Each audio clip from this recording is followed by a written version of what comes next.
নমস্কাৰ, মই পুনৰ দক্ষিণপাট সত্ৰৰ ভিডিঅ' দি আপোনালোকলৈ আগবঢ়াব বিচাৰিছোঁ।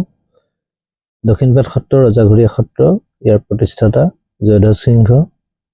1654 চনত জয়ধ্বজ সিংহই শ্ৰী শ্ৰী বনমালী দেৱক আনি এই সত্ৰ প্ৰতিষ্ঠা কৰি শৰণ লয়। দক্ষিণপাট নামটোৰ সন্দৰ্ভত কেইবাটাও কাহিনী পোৱা যায়।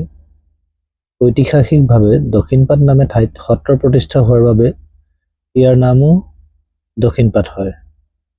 দ্বিতীয়তে মহাভাৰতত উল্লেখ থকা মতে অৰ্জুনৰ পুত্ৰ বব্ৰুৱাহনে এই সত্ৰৰ ওচৰতে ৰাজ্য পাতিছিল আৰু তেওঁৰ পুত্ৰ চন্দ্ৰচাঁচে দক্ষিণত পাট কৰাৰ বাবে দক্ষিণপাট নাম হয়।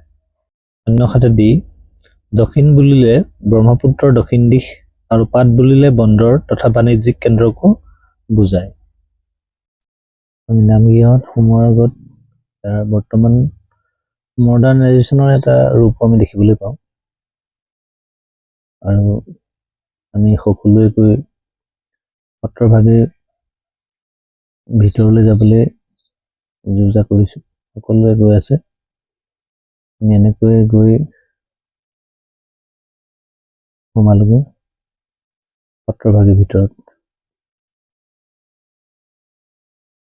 আমাৰ ছাত্ৰ ছাত্ৰীসকল আহি আছে।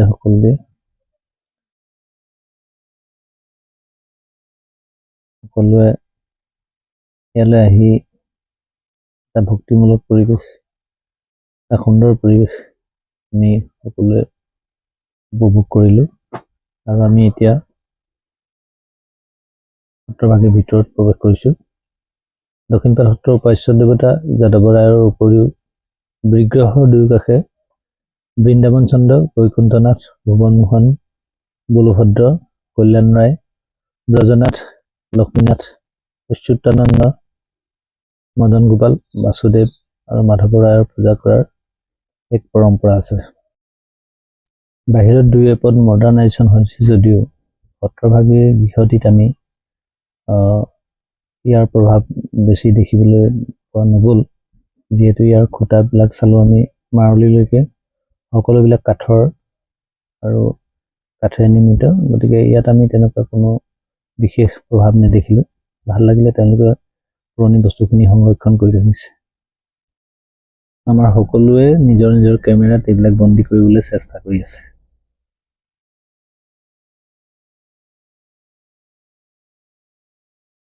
আৰু আমি ইয়াতো গুৰুৰ এভাগ মূৰ্তি প্ৰত্যক্ষ কৰিলোঁ। আমি যেনেকৈ আউনীআটী সত্ৰত দেখা পাইছিলোঁ, ঠিক তেনেকৈ ইয়াতো আহি আমি গৰুৰ এভাগ মূৰ্তি দেখা পালোঁ। তাৰপিছত ইমান সুন্দৰ লাগিছে ভিতৰৰ পৰিৱেশটো।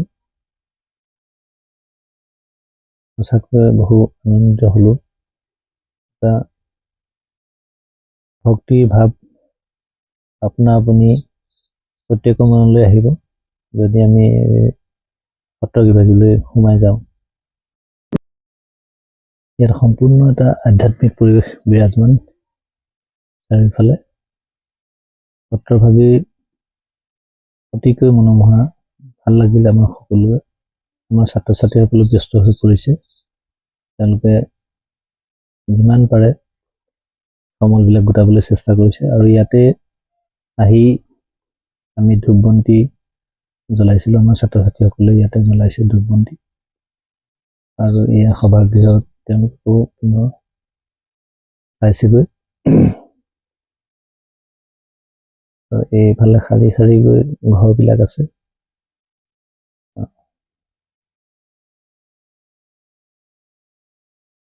ইয়াতো আমি এটা পুখুৰী দেখা পালোঁ আৰু এয়া হ'ল হোষ্টেল। ইয়াত আৰু কোনোবা অতিথি আহিলে থাকে। এই পুখুৰীত দেখিছেনে, এইটো ডাঙৰকৈ এটা মাছ, ডাঙৰকৈ এটা মাছ আমি পুখুৰীটো দেখা পালোঁ। আৰু পুখুৰী চাই আমি শেষত একেবাৰে ওলাই আহিলোঁ। এইটো আধুনিকীকৰণৰ এটা চিন বুলি ক'ব লাগিব। বাহিৰত মূল সত্ৰভাগীত নহয়, কিন্তু বাহিৰত এটা আধুনিক পৰিৱেশো আছে। আৰু এনেকৈ আমি আমাৰ যাত্ৰা প্ৰায় যিখিনি আমি দৰ্শন কৰিব লাগে সকলোখিনি প্ৰায় সমাপ্ত কৰি আমাৰ উভতনি যাত্ৰা আমি আৰম্ভ কৰিছোঁ আৰু ইয়াৰ পিছতে আমি এটা ফটো ছেশ্যনো কৰিলোঁ আৰু ইয়াত এটা বস্তু দেখিলোঁ, কিন্তু এই কি গছজোপা কিন্তু চিনি নাপালোঁ। ডাঙৰ ডাঙৰকৈ খুব ধুনীয়া ধুনীয়া ফল লাগি আছে, ফলখিনি কিন্তু আমি চিনি নাপালোঁ। আমি সকলোৱে চাইছোঁ, যিমানকেইজন গ'লোঁ আমাৰ ওচৰত থকা আমি এজনো চিনি নাপালোঁ। কি নহওক, আমি ফটো ছেশ্যনৰ পিছতে আমাৰ কাৰ্যসূচী সামৰণি পৰে। আৰু মোৰ যদি ভিডিঅ'বিলাক চাই ভাল লাগে, আপোনালোকে লাইক, কমেণ্ট আৰু শ্বেয়াৰ কৰিব। Thank U.